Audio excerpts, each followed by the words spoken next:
આપણે સત્સંગ કરવા વાળા તો ઘણા છે, ઘડી બોલવો કીધું મહારાજે. એટલે સત્સંગનો મહિમા જો ખરેખર આપણે જો એક જ સંતોની વાણી સમજાઈ જાય ને તોય કામ થઈ જાય. કે લાંબુ કઈ નાડું પડે એવું આમાં છે નહીં, કારણ કે ગુરુનો ઉપદેશ જ આપણે એવો હશે. મુક્તિ મુક્તિનો ખ્યાલ આપણે સમજાવ્યો છે, બાકી આ મળવો બીજા સંપ્રદાયમાં બહુ ઓછું છે. નથી એટલી બધું સમજ્યા, ખાલી નામ સ્મરણ આપી દે છે. બાકી આપણે ઠેરથી ઠેર લઈ ગયા, આંકતા આંકતા આંકતા ઠેર આપણા સ્વરૂપ સુધી લઈ ગયા છે. એમાં મંગળાચરણમાં જે બધી વાત આવે છે એ જ આવે છે. જે નીરજ બાપુએ ચોથું પદ કીધું, જેને નિર્ગુણ નામ કીધું, ગંગા સતીએ જેને વસન કીધું, આપણે કબીર સાહેબે એને સતનામ કીધું, એમ આપણે નીરજ બાપુએ નિર્ગુણ નામે કીધું છે અને ચોથું પદ બે કીધું છે કે ચોથા પદના વેદ જાણ્યા વિના પામ્યો દુઃખ અનંત. સમજાવ્યું તે શરણે સદગુરુ શ્રી ભગવાન. મહિમા હાસો એનો હશે, કારણ કે આ વાતે વાતે સાંભળે સાંભળે આ સમજાય એવું નથી. ત્યાં ખાલી એક સદગુરુની શાન કાપી છે, તો એ સમજાય જાય ને તો કામ થઈ જાય. એટલે સંતો વાણીમાં આપણે બોલે છે કે સુખ સાસુ છે સદગુરુની શાનમાં. ક્યાં આંસુ છે? સદગુરુની શાન. એટલે આપણે શાન મળી ગઈ છે બધાને. પછી તો આપણે આ ભેગા થઈએ કે બીજા સમાગમ કરી, જેથી કરીને આપણે યાદી રે ભૂલાઈ ન જાય. એકલા કઈ સત્સંગ થાય નહીં. સંતો હોય, ભક્તો હોય, વાણીઓ ગાય, એમાં સંતોનો બધો અનુભવ હોય, એ આપણે સમજાય જે આપણે મળ્યું છે બરોબર મળ્યું છે કે નહીં, એ સાક્ષી પૂરે છે વાણીઓ. શાસ્ત્ર બે તમને મળ્યું બરોબર મળ્યું છે.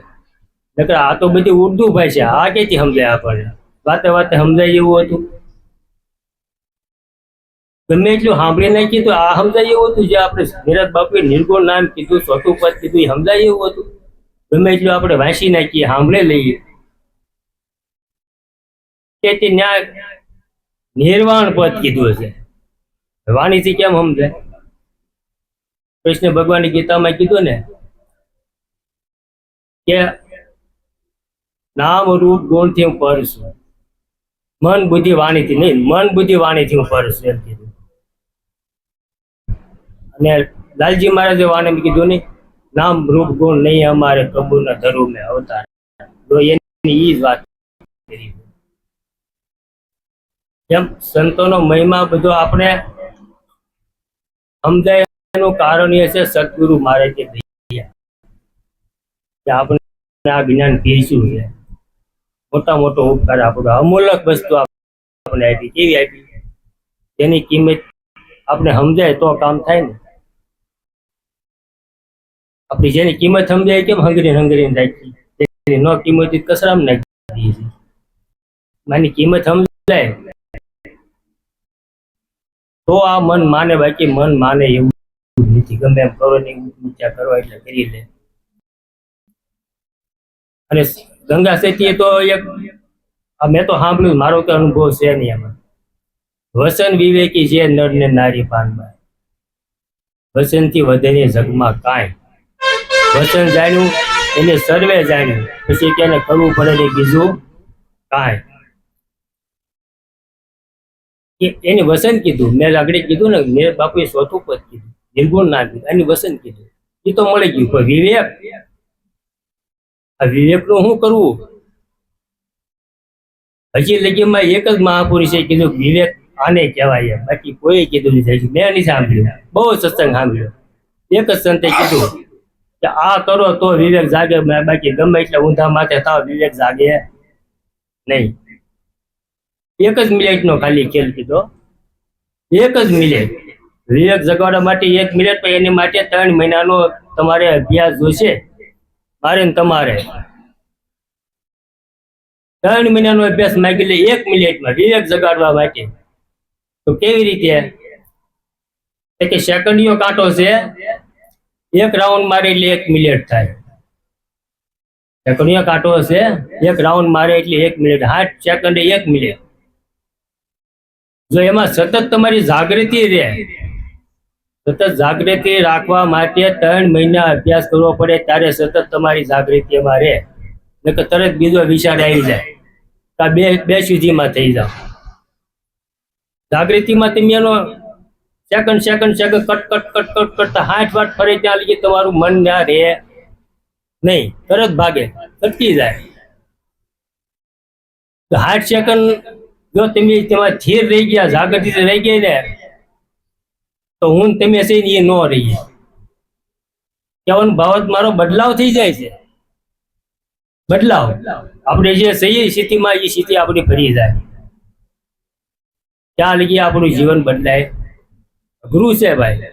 દીકરો સાંભળે, બોલે, સત્સંગ કરે. એમ મને સસોટ સમજાણો. મેં કીધું ગંગા સતી વિવેક તો આને કીધો. આ ઓછો રજનીશ જેની 1 લાખ કિતાબ વાંચી નાખી, એમાંથી સાર કાઢ્યો, એનું તારણ કાઢ્યું. સત્સંગ લગભગ કેટલા સમયથી 2 વર્ષ સાંભળતો હતો. એક જ વાર એનો ઓડિયો આવ્યો કે આને વિવેક કહેવાય. 3 મહિને અભ્યાસ કરવો પડે. 1 મિનિટમાંથી વિચાર તો કરો. મેં કીધું વાત 100% છે, સારું તરત થઈ જાય છે. કે તમારું 10 સેકન્ડ પણ નહીં રહે મન. 8 સેકન્ડની ક્યાં વાત કરો કે 10 સેકન્ડ તમે ના જાગૃતિ તમારી નહીં રહે, તરત વિચાર આવી જાય છે કે તમે ધ્યાન ચૂકી જાય છો, કાંઈક નું કાંઈક થઈ જાય છે. ખાલી 1 મિનિટનો ખેલ બતાવ્યો. 1 મિનિટ જો તમે એમાં સ્થિર રહી જાવ, જાગૃતિ રહી જાય ને, તમે જે સો તરત બદલાવ થઈ જાય. અત્યારે લગીમાં એક જ સંતે મેં કીધું, પેલા કીધું એક જ સંતે કીધું વિવેક કેવી રીતે જાગે. મને સારું વિચાર થતો. મેં કીધું વસન વિવેકી ગંગાજી વારે વારે ક્યાં જાગતું કે કેવી રીતે વસન વિવેકી? વસન તો બરોબર, વિવેક કયો કીધો છે કે આપણે ધર્મેશ મારો વિવેક કહેવાય, એને વિવેક કીધો હોય છે કે આપણે કોઈ ગુરુભાઈ મળે તેને જય ગુરુ મારે એને વિવેક નહીં. આ વિવેક હશે પોતાને માટેનું. બોલે તો આપણે એનો વિવેક કીધો ને, આપણો વિવેક તો બાકી રહી જાય. આ તો કે જેને વિવેક જગાડવા માટે આ કરવું પડશે, સ્થિર કરવા માટે. મનને આપણે કે ને મન એકાગ્ર થાય તો કાંઈક અનુભૂતિમાં. મન ભટકતું હોય તો કેવી રીતે જ્ઞાન થાય, કેવી રીતે અનુભવમાં આવે?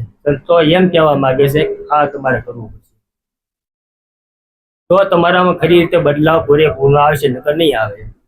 જેને નીરજ બાપુએ ધ્યાન કીધું છે, એને નીરજ બાપુએ કહી દીધું કે હરતા ફરતા ધંધો કરતા ધ્યાન ધણીનું ધરવું રે. હરતા ફરતા ધંધો કરતા ધ્યાન ધણીનું ધરવું રે. નીરજ કહે નિષ્ઠાનું ફળ છે અધર્મથી ઓસરવું રે. નીરજ કહે નિષ્ઠાનું ફળ છે અધર્મથી ઓસરવું રે.